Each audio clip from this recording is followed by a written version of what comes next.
Hello, welcome to my YouTube channel. In this video, I'm going to show you how to install Manjaro Linux on your computer. So I've been using Manjaro for I think 7 or 8 years now. It's my daily operating system, and I've been using it for doing all kind of programming, open source, and also geospatial. Some of the viewers are interested in like what kind of operating system I'm using and also what kind of recommended software. So I'm starting a new tutorial series to introduce you some of the tools that I'm using daily. And so if you're someone interested in changing from using Windows or Mac to Linux, this might be useful for you. And I'm going to show you step by step how to set things up.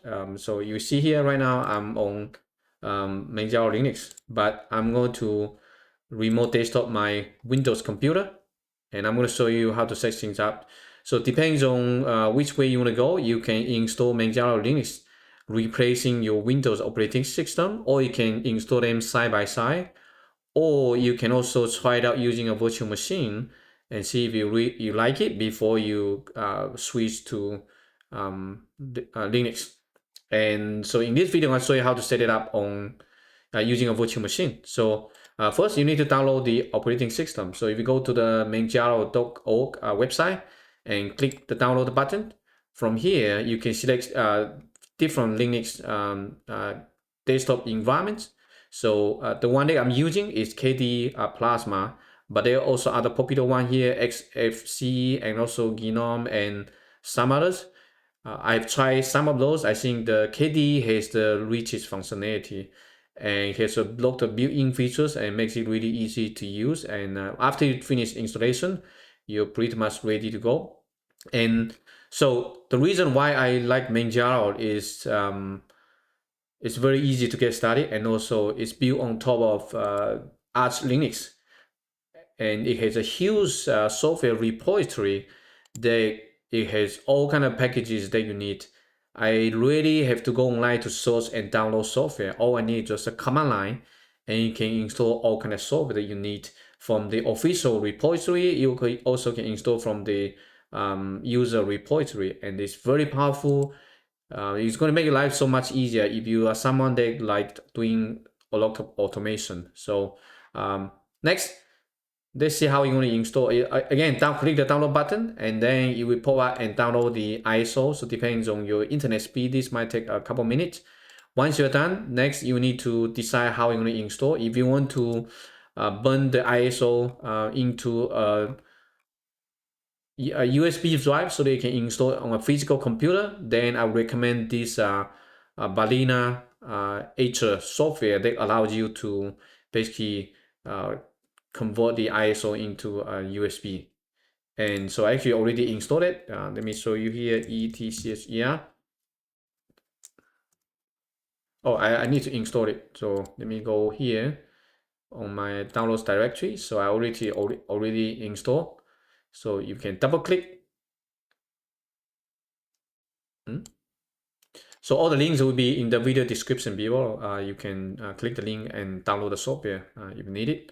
So it's going to open up, and so very easy. So you can just select fresh from file, select this ISO that we just downloaded, and then just click OK. You need to plug in a USB into your computer. Then you can just select the USB and click OK. Then just the last button to click the flash. Then you should be able to turn the ISO into a USB. Then you can plug your USB into a physical computer to install it. Since right now I'm on a remote desktop, so I cannot really plug in the USB right now. So the second way is to install using a virtual machine. So you can use I think VMware workstation, or you can also use VirtualBox. In this video, I'm going to use VirtualBox. You can just click the download button, and then to select your operating system. I'm on Windows, so I'm going to click this Windows host and just download it. I already have that, so I'm going to go to my downloads directory, then just double click. Then we can install the VirtualBox, and after that we can create the Manjaro virtual machine. So click next, and yes, you can just accept all the default settings. Yes, yes. you can, yeah, you can keep this always default. If you want to, just click install. Hopefully it's not taking too long. Also, I'm just installing everything from scratch, so I have not like done that before, and sometimes some of the things might not work, so bear with me. Okay, so it's done. Now we can click start. So this is the VirtualBox interface. It allows us to create a virtual machine. First, let's click this button. I think the new button. After here, you can give a name and you can choose a file path. I'm going to just choose Manjaro. Oops. Then click where you want to save the virtual machine. So you need to create a folder. I will not recommend saving on the C drive because it might become pretty big. So I'm going to click other and then go to my computer. I want to save this one, for example, under the C drive. I can create a new folder so that it's for storing all the virtual machine. Just maybe VM, and that should be it. Click save. Oh, you maybe create another one because under the VM you might want to create maybe Manjaro. Jaro. Select folder. So in this way, we can install multiple operating system if needed. Then you can select the ISO. Go to the download directory. Select this one that we just downloaded, and yes. Also the edition. Right now it doesn't know, and subtype. It's automatic detected. It's probably not here. I don't think it's here. Anyway, it's automatic detected, so you can just accept its default. Next. Cannot determine the guest will be installed manually. Yeah, just click OK. From here, you need to select the memory for the virtual machine. So this one, because I have 256 gigabyte of RAM, you can, depend on what you how much do you have, you can maybe just select, for example, couple gigabyte. This is 8 gigabyte, and for example, again, maybe 16 gigabyte, something like that. It doesn't really matter, depends on how much you want to allocate. So for example, roughly 16 gigabyte, and also how many GPU. I can have maybe 4 GPU, and just click next. Here you can create a virtual drive, and you can pre-allocate it full size, or you can, for example, this one you can up to like a couple hundred gigabyte. So for example, I can maybe allocate how about 200 gigabyte. If you have a smaller hard drive, you can make it a little bit smaller. It's fine. Don't check this one because you don't need to allocate 200 gigabyte all at once. It's going to depend on the file size of your operating system. So it's going to grow incrementally. You probably don't want. You can also add an existing virtual hard drive if you want to, but because we're creating a new one, we don't need that. Click next, and that's it. Just click finish. So we finished all the setup. So the next step is just to click the start button. Then it should start the operating system. Powering the VM upper right corner here, you should be seeing this one. Oops, make sure the kernel module has been loaded successfully. Is it something wrong? Okay, let's wait a little bit. I'm not quite sure because this is the first time that I'm actually trying that on Windows. Okay, I did some troubleshooting, and it seems this is a bug with the VirtualBox latest version 7.1.6. So some people are reporting the same issue, and all you need to just run this command line net start VBox app. So you can copy this one and then open your PowerShell. So go to the start menu, scroll down to the bottom here, right click, and then run as administrator. After that, just paste this URL, hit enter. I already started, so it's not going to run again, but this is just the command line to run this one. And after that, you should be able to run the VirtualBox successfully. So you can see here, now it's actually installing. So this is booting into the ISO that we selected, and it should take just a couple of minutes, then it will be boot up.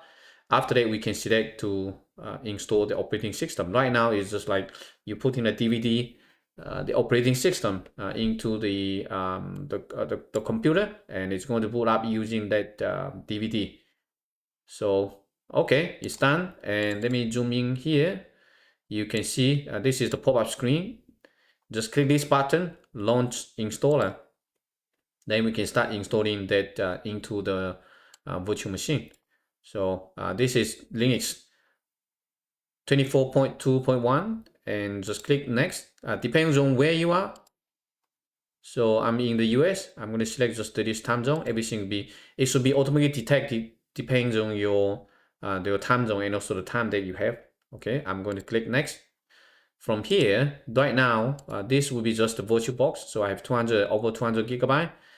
Usually I just select erase disk. I personally don't like having two dual boot operating system. So if I want to use it, I just erase or install it to a new hard drive. So just click erase disk. Next. From here, you can give a username. So for example, I just give my name here and the VirtualBox. For example, this would be Manjaro. Okay, just the computer name.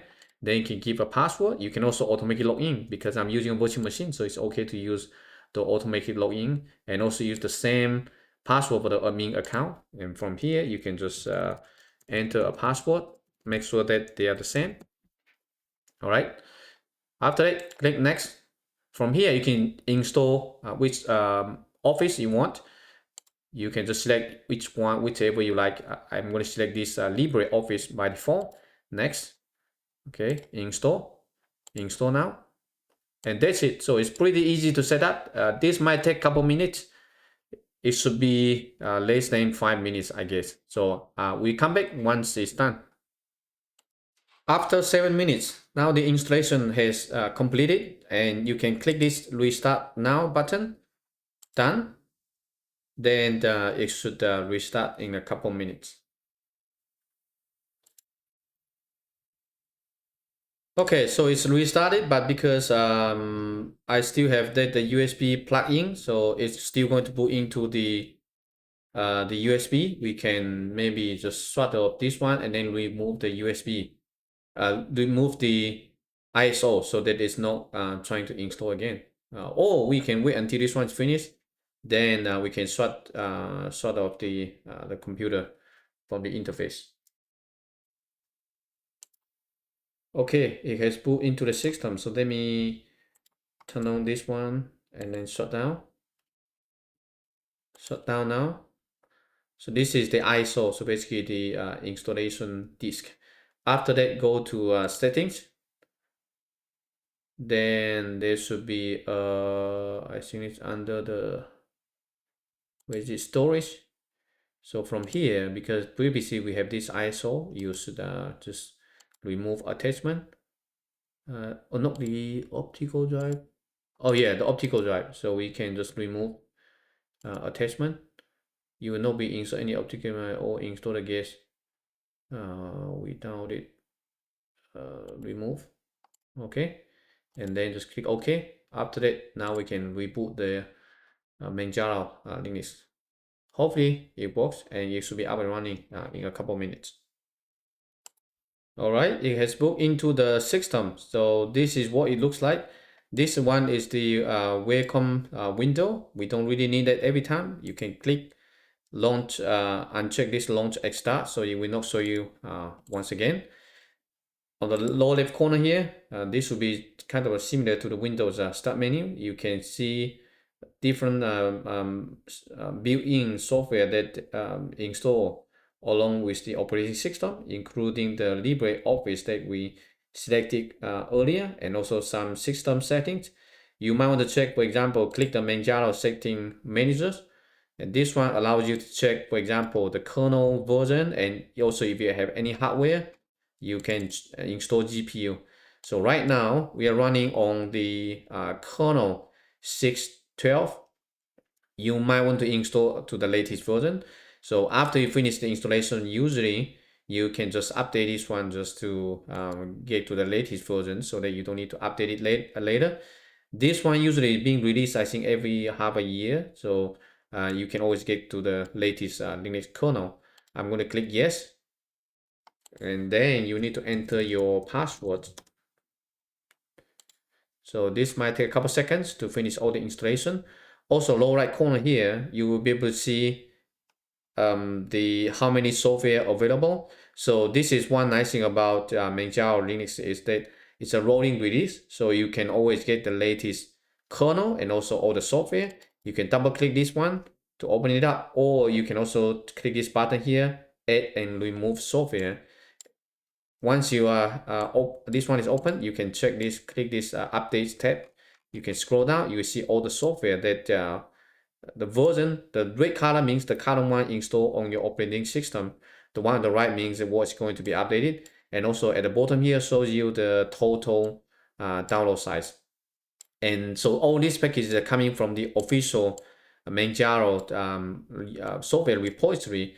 There's also another one that's going to coming from the Arch Linux user repository. So I would recommend that you go here and then preferences. Again, enter your password.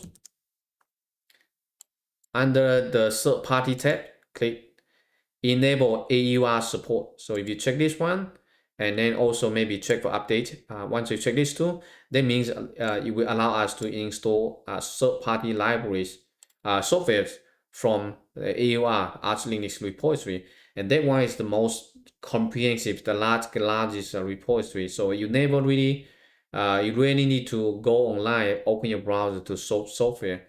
You can just install directly using the AUR. So if you go to Arch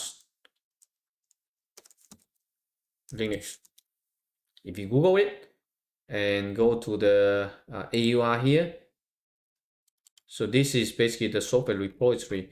You can search the name here, or you can just click this packages. This will show you the list of all the software. So right now it has 95,000 packages. It's a huge repository. You can pretty much find any packages that you need. People basically put this one here, makes it easy for you to utilize. Okay, so it has finished the installation. So now let's take a look at the, let me see here. It's still installing the kernel, 6.13 kernel. And once it's done, then we can reboot the operating system. So you see, it's finished. So I recommend update the kernel first, then reboot it. And after that, you can update all the software. So I click restart now. It will take a minute or two to reboot the operating system. All right, it has finished rebooting. Now let's go back to the system settings to make sure that we are running the latest Linux kernel. So go to the settings manager, go to the kernel, take a look. Now it's running 6.13, so we're good. If you want, you can also install LTS long-term support, but you don't need to. So I can just skip this one. Also, let me show you. If you install Manjaro Linux on a physical computer, if you have a GPU, you can click this one here, and from here you should be able to install the NVIDIA GPU driver from here. So you can just right click and then click install. Then you can click yes. You will install all the drivers. Right now, because I'm using a virtual machine, so it's just using the open source one. It's fine. Once you have this, now you can open this software. This is called PackMac, so allows you to basically search and install software packages. You can click the install button. It's going to show you all the software that have been installed. Also, you can click this update, and this is allows you to install all the update all the software on your computer. And this is super nice. Unlike Windows, you have to update software individually. This one allows you to update all at once. So usually you don't really need to like do that selectively. You can just say apply and enter your password. Hit enter. It's going to synchronize all the package databases, and will show you which one is going to be removed, which one is going to be installed. Just click apply, and it's going to check and download all of them. So basically just one click. You can also do it using the terminal. So if I open this one This is the GSH terminal here. You can also just type, let me show you here, it's sudo pacman and then dash uppercase and then install a certain software. So depending on if you know the name of the software, you can just install from here. I will show you more in the next video. For now, let's just finish all the updates, software updates. So this one is in total 1.7 gigabyte. It's going to take 10 minutes to finish. And once it's done, you'll just reboot the operating system and then you should be good to go. Also, if someone that really like the dark mode, let me switch to the dark mode right now. So that this one is basically just the default one, but you can change under the scroll down here, color and themes. From here, you can select some of the styles. If you can also click the get new one here to download some new one if you want to, but I usually just use this break start, and then you can check desktop and Windows default, click apply, then we'll be using the dark mode. So, and this is actually the one that I'm using here right now under my operating system. This is my main one, and this is the remote desktop here. So, and now we're getting the same one. Hopefully it's not taking too long. Then I'll show you some of the additional settings. Also, if you, for example, if you log out, it's going to have your confirm dialog allow you to log out. You need to click another button. So if it is not what you want, you can go to the settings, system settings, and disable that one. I think it's under the, maybe the, let me see here, log out.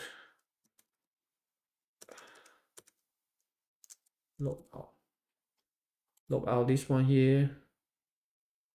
No, this one, I forgot where it is, a desktop section. So from here, just I usually start with a new section. Also ask for confirmation and check this one. So in this way, when you reboot or shut down, it's not going to ask you. So it's going to shut down directly. Click apply and you should be good now. So let me close this one. Let's wait for this one to finish and then we can reboot the system. The updates have finished installation, so we can restart the system. Okay, the system has rebooted, and let's take a look. So now if you click the software installation, see if we have anything we need to update it. Usually after you reboot, it will automatically check all the software packages. So lower right corner here, if you see this check mark, that means everything is updated. So if you click this one, should be no, your system is up to date. And that's it. So this is how you can install the Manjaro Linux and also update the kernel, the Linux kernel, and also the software packages.